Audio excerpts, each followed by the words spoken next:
السلام عليكم ورحمة الله. النهاردة ده الفيديو رقم 3.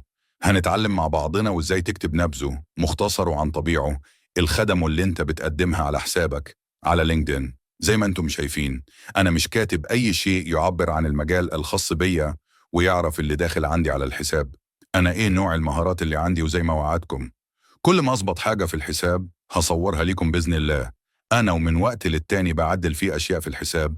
ندخل عليا الشرح بقى. السلام عليكم ورحمة الله وبركاته. قبل ما نبدأ الشرح أرجو منكم تدعوا لي أستاذ الباشمهندس أحمد نجيب بالرحمة والمغفرة.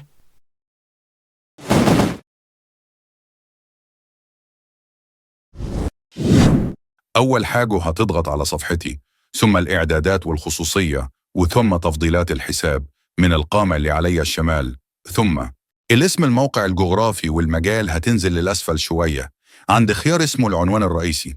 بعدين هتكتب حاجة عن طبيعه.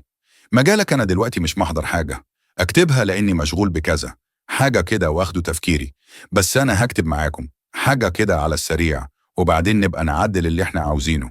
وقت الثاني أنا هكتب معانا مونتير شغوف بالسرد البصري، جاهز للتعاون مع المخرجين، أدوبي تولز، شغل احترافي يوصل الإحساس. أنا من ذوي الاحتياجات الخاصة، نوع الإعاقة حركية، الدرجة متوسطة ولكن الحمد إلى أستطيع التحرك في أي مكان دون مساعد من أحد.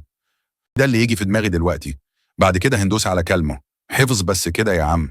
خلص الموضوع. أنا أخوكم أحمد الغاوي، وده صوت بالاي اي. انتظروني في الفيديو جديد على نفس القناة. كلام مش هيخلص.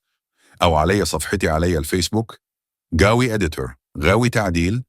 واي استفسار اكتبه، وما يهمكش إن شاء الله اعمل لك عنه فيديو أقرب وقت ممكن. سلام.